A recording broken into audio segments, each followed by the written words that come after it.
102.7 मेगाहर्ट्झवर आकाशवाणीचे हे यवतमाळ केंद्र आहे. श्रोते हो, यावेळी सायंकाळचे 7:30 वाजत आहेत. प्रसारित करीत आहोत शेतकरी बांधवांसाठीचा कार्यक्रम किसान वाणी. किसान वाणी. किसान वाणी बहर कृषी तंत्रज्ञानाचा. किसान वाणी, किसान वाणी, किसान वाणी, किसान वाणी. हिरव्या स्वप्नांची साध्यवाणी, प्रगत योगाची वेधवाणी, कृषी तंत्राची ही मंत्रवाणी. किसान वाणी, किसान वाणी, किसान वाणी, किसान वाणी. सफल शेतीची भाष्यवाणी, पेरन काढन सांगे वाणी, शेती सुखाची आधारवाणी. किसान वाणी. शेतकरी बंधू भगिनींनो नमस्कार. किसान वाणी या समस्त कास्तकार बंधू आणि भगिनींसाठीच्या कार्यक्रमात आपण सर्व शेतकरी बंधू भगिनींचं कार्यक्रमात मनपूर्वक स्वागत आणि सोबतच भावना कांबळेचा सस्नेह नमस्कार. प्रधानमंत्री शेतकरी मानधन योजना मिळेल पेन्शनचा आधार, शेतकरी नाराही निराधार, सुखाशी नात जोडले जाई, म्हातारपण खुशाल होई, सुरक्षित होई अन्नदाता, सुरक्षित होई अन्नदाता.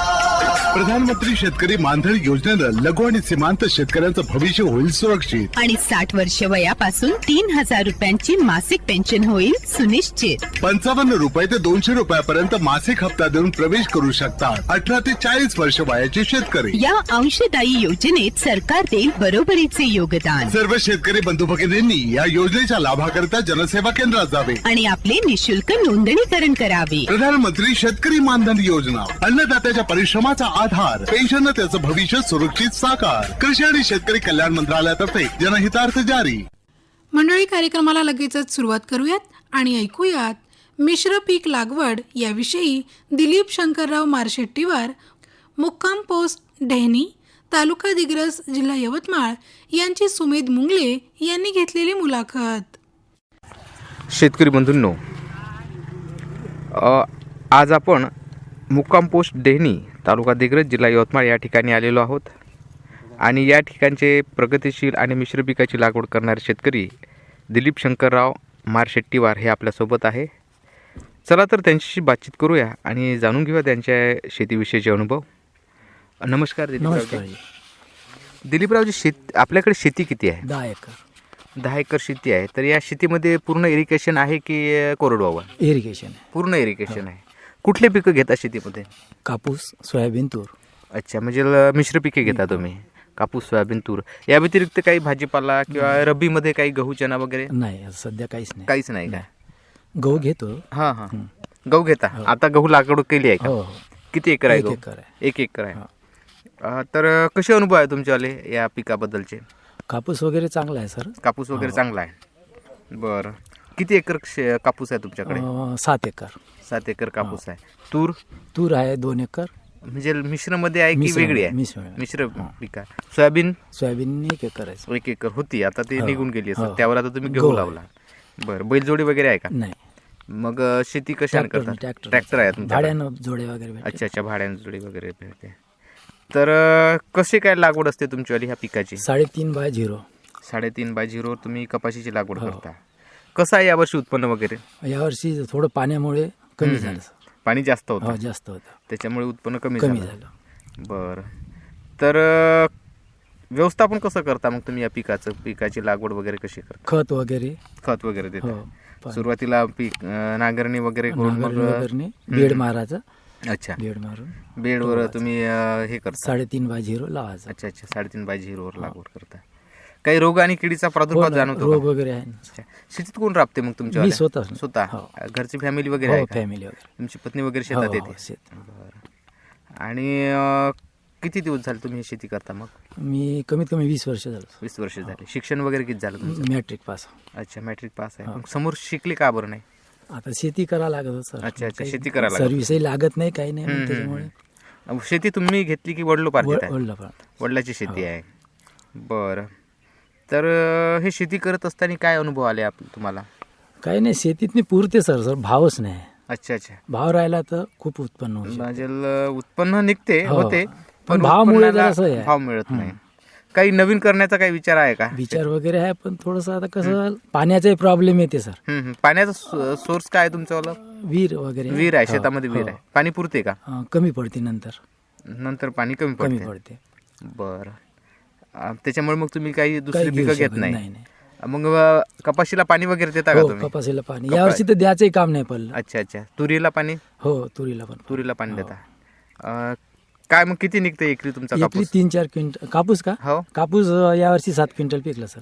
हो काय? दरवर्षी किती पिकत होता? 12-13 पर्यंत जातं. 12. का बरं यावर्षी कमी? पाणी असल्यामुळे पावसामुळे कमी हो काय? झालं. जमीन कशी आहे तुमची? काळीचे काळीची आहे का? तर काळीच्या जमिनीमध्ये तर उत्पन्न यायला पाहिजे, पण हो, पावसामुळे नाही झालं. चिबडून गेले. अच्छा अच्छा. सोयाबीन वगैरे किती निघालं? 6 क्विंटल झाले. एका एकरामध्ये? अच्छा. भाव वगैरे?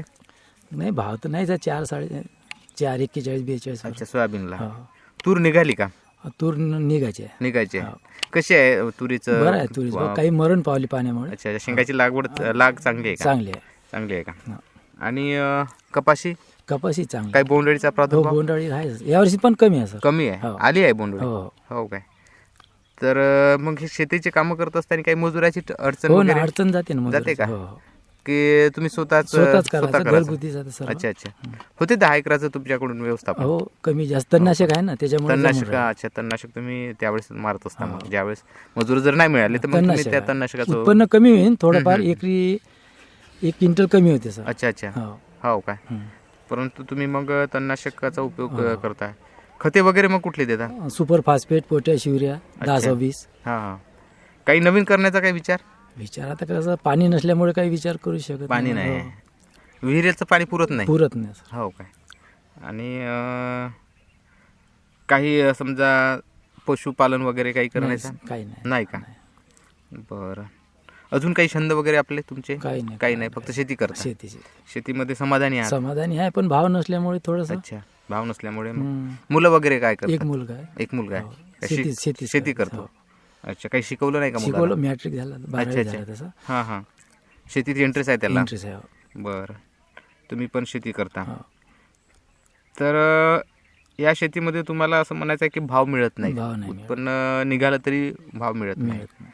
मग तुम्ही काही नवीन ही जी पिकं घेण्या व्यतिरिक्त काही दुसरी पिकाची काही विचार केला नाही का? हो, फळं वगैरे विचार लागवड? करत आहोत सर, पण पाणी नसल्यामुळे काही पाणी चालत नाही नसल्यामुळे. आपल्याला. पाण्यासाठी मग अजून काही धरणाचं वगैरे नाही, काही आहे का तिथं नाही काही तिकडे? नाही. काहीच नाही का? नाही. बरं. तर शेतामध्ये अशा प्रकारचं मग तुम्ही दुग्ध व्यवसाय पण करू शकता, पशुपालन सुद्धा करू करू शकता? शकतो सर. हो काय? हो. तर पण या गोष्टी आहे. रस्ता वगैरे आहे का शेतात जायला? रस्ता आहे, पण दुसरे जे शेत आहे काकाचं, त्याच्यामध्ये रस्ताच नाही सर. 10 एकर पडीत आहे सर. अच्छा अच्छा. हो का? काही पाठपुरावा वगैरे केला का नाही का? काहीच नाही सर. नाही का? अच्छा. तुम्ही शेत रस्त्याचे खूप प्रॉब्लेम येते. अच्छा अच्छा. अंदरचं जे काकाचं शेत करतो म्हणलं, ते तर पाणी आहे, पण रस्ता नाही आहे तिथे पानन जाण्यासाठी. रस्ता वगैरे नाही आहे? काहीच नाही. समोरचं जे शेतवाले आहे ते तिथं जाऊच देत नाही आपल्याला. अच्छा अच्छा. त्याच्यामुळे तुम्ही रस्ता नसल्यामुळे सब काही आहे. करू शकत नाही. पावसाळ्यामध्ये चिखल राहत असेल रस्त्याला? हो, रस्ता थोडं चिखल जाऊच देत नाही, तर कसं पडीतच आहे ना पडीतच यावर्षी. आहे नाही का? हो का? बरं. त्याच्यामुळे तुम्ही आता काका म्हणे शेत वगैरे कर म्हणे, ते पण करायची इच्छा होती, पण पडीत असल्यामुळे काही खरं नाही. अच्छा अच्छा. अशा पद्धतीचं आहे. होईल तुमचंवालं ते पण. आणि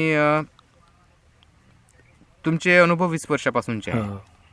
काय वाटलं तुम्हाला शेतीबद्दल? शेतीत चांगलं आहे सर, उत्पन्न वगैरे, हम्म. फक्त भावामध्येच थोडंसं फार. भावामध्येच आहे. नवीन येणारे जे काही तरुण मुलं आहे, हो. आता सगळ्यालाच तर काही नोकरी वगैरे मिळणार नाही, मिळत नाही. मर्यादितच आहे त्या गोष्टी. हो. तर काय सांगाल तुम्ही नवीन येणारे मुलं नाही, शेतकरी? कसं झालं सर, शेती करावंच लागते, सर्व्हिसा लागत नाही, हम्म. त्याच्यामुळे शेती करावंच लागते. अच्छा. हो. दुसरं काही करू शकत नाही आपण. अच्छा. काही उद्योग व्यवसाय काहीच नाही सर. नाही का?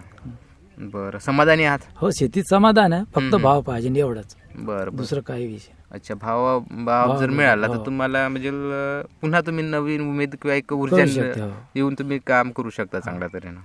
बरं. शेतकऱ्यांना काय सांगाल?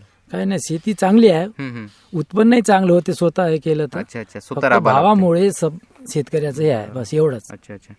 दिलीपरावजी, तुम्ही जे तुमचे अनुभव आहे 20 वर्षापासूनचे, हो. आणि या अनुभवाच्या माध्यमातूनच तुम्ही या पिकाची लागवड करत असता, हो. आणि सोबत डोक्यामध्ये भरपूर साऱ्या गोष्टी आहे, परंतु भाव मिळत नाही किंवा पाण्याची टंचाई आहे किंवा रस्त्याचा अडचणी आहे. तर ह्या जर अडचणी जर दूर जर झाल्या तर नक्कीच तुम्ही चांगल्या पद्धतीने शेती करू शकता. तर ठीक आहे. तर मग तुम्ही आमच्या या अनुभव आम्हाला आमच्या आकाशवाणीच्या माध्यमातून व्यक्त केले, त्याबद्दल मी आकाशवाणीच्या वतीने आपले आभार मानतो आणि इथेच थांबतो. धन्यवाद. शेतकरी बंधू भगिनींनो, आताच आपण मिश्र पीक लागवड याविषयी दिलीप शंकरराव मारशेट्टीवार, मुक्काम पोस्ट डेहनी, तालुका दिग्रस, जिल्हा यवतमाळ यांची सुमेध मुंगले यांनी घेतलेली मुलाखत ऐकलीत. हर जोखिम से निकल कर फसल आए, सुरक्षित हो जाए, फसल बीमा से हर किसान अब आत्मनिर्भर हो जाए. संकट के समय प्रधानमंत्री फसल बीमा योजना किसानों के लिए वरदान है. अब सूखा पड़े या बाढ़ आ जाए कोई डर नहीं, अब ओले पड़े या कीट पतंगे फसल खा जाए कोई फिक्र नहीं, क्योंकि हमने लिया है प्रधानमंत्री फसल बीमा. बुआई से फसल कटाई तक हर जोखिम का दावा, न्यूनतम प्रीमियम पर अधिकतम भुगतान का वादा. योजना से हर साल जुड़ रहे हैं 5 करोड़ से ज्यादा किसान. अब आपकी है बारी. नजदीकी कृषि कार्यालय, सहकारी समिति, बैंक शाखा, अधिकृत बीमा कंपनी या जन सेवा केंद्र में स्वेच्छा से करा सकते हैं पंजीकरण. फसल बीमा पोर्टल या फसल बीमा ऐप द्वारा भी कराया जा सकता है पंजीकरण. प्रधानमंत्री फसल बीमा योजना, आपकी फसलों का संपूर्ण सुरक्षा कवच. कृषि एवं किसान कल्याण मंत्रालय, भारत सरकार. शेतकरी बंधू भगिनींनो, नमस्कार मंडळी. कृषीवाणी या दैनंदिन सदरात आज आपण माहिती जाणून घेऊयात संत्रा आंबिया बहारासाठी खत आणि ओलीत व्यवस्थापन याविषयी. मंडळी, संत्रा मोसंबी बागेपासून आर्थिक उत्पादन मिळण्यासाठी आंबिया बहाराची शास्त्रीय दृष्टीने निगा राखणे अत्यंत जरुरी आहे. संत्रा आणि मोसंबीची झाडे निसर्गतः थंडीच्या दिवसात कमी तापमानामुळे विश्रांती घेत असतात. साधारणतः या काळात वातावरण पोषक नसल्यामुळे झाडांवर नवीन वाढ होत नाही. आंबिया बहार घेण्याकरिता संत्रा आणि मोसंबीची झाडे तानावर सोडावी. लगेच प्रत्येक झाडाला 40 ते 50 किलो शेणखत टाकून आडवी आणि उभी वखरणी करावी. ताण तोडताना हलक्या ओलिता अगोदर प्रत्येक झाडाला 600 ग्रॅम नत्र अधिक 400 ग्रॅम स्फुरद अधिक 400 ग्रॅम पालाश आणि भरखते द्यावीत. त्यानंतर 5 ते 7 दिवसांनी दुसरे पाणी द्यावे. तिसऱ्या पाळीला भरपूर पाणी द्यावे. ताण सोडल्यानंतर 20 ते 25 दिवसांनी फुले येतात. त्यानंतर उरलेल्या नत्राचा अर्धा हप्ता 1 ते 1.5 महिन्याने किंवा फळे वाटण्याच्या आकाराची झाल्यावर द्यावा. हलक्या जमिनीत नत्राची मात्रा 3 ते 4 हप्त्यात विभागून दिल्यास जास्त फायदेशीर ठरते. शेतकरी बंधू भगिनींनो, आंबिया बहाराची फळे उन्हाळ्यात झाडावर पोसली जातात. त्यामुळे पाण्याचा साठा उन्हाळ्यात उपलब्ध असणे गरजेचे आहे. जमिनीत ओलावा कमी झाल्यास फळगळ होते आणि फळांची प्रत खालावते. म्हणून आंबिया बहार घेताना ओलिताकडे कटाक्षाने लक्ष देणे गरजेचे आहे. ओलितासाठी ठिबक पद्धतीचा अवलंब केल्यास पाण्याची बचत होते. जमिनीच्या पोताप्रमाणे पाण्याच्या पाळ्या द्याव्यात.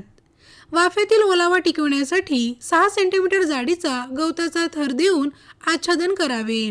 त्यामुळे ओलावा टिकतोच, पण फळांची गळसुद्धा कमी होते आणि जमिनीतील जीवाणू सक्रिय होऊन अन्नद्रव्य मुळांना सहज उपलब्ध होतात.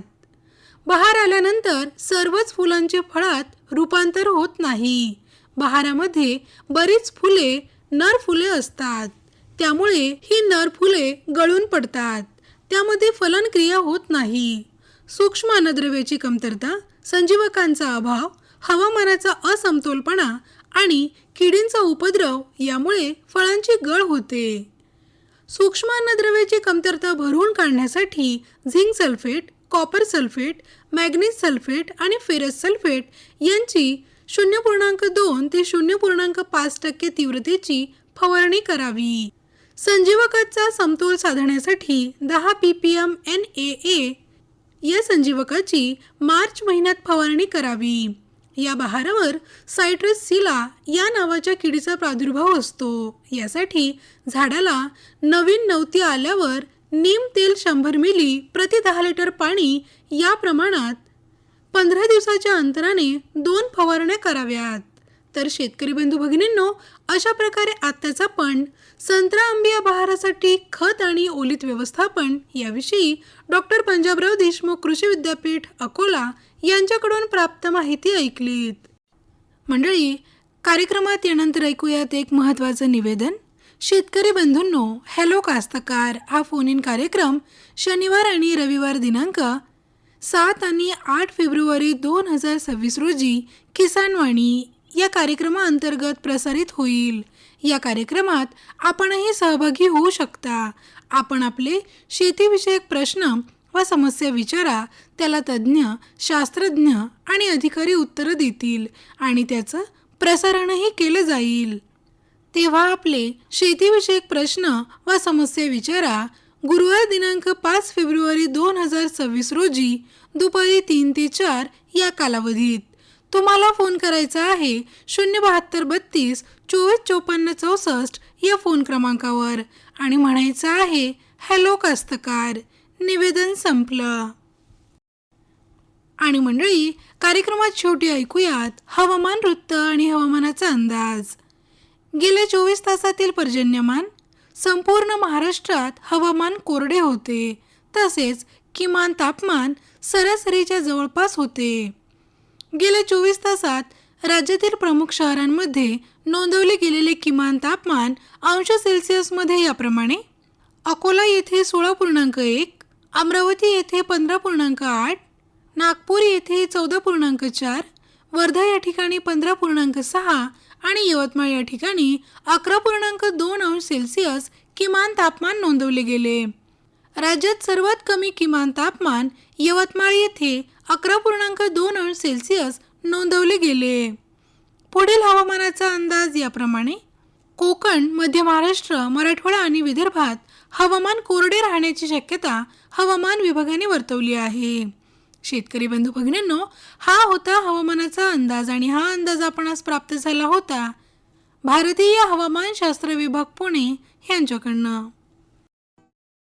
आणि मंडळी, आता वेळ झाली आहे कार्यक्रमाची सांगता करण्याची. भेट तर आहेच पुढील कार्यक्रमात. तोपर्यंत भावना कांबळ्याला अनुमती द्या. नमस्कार. माहितीचा वावर किसान वाणी.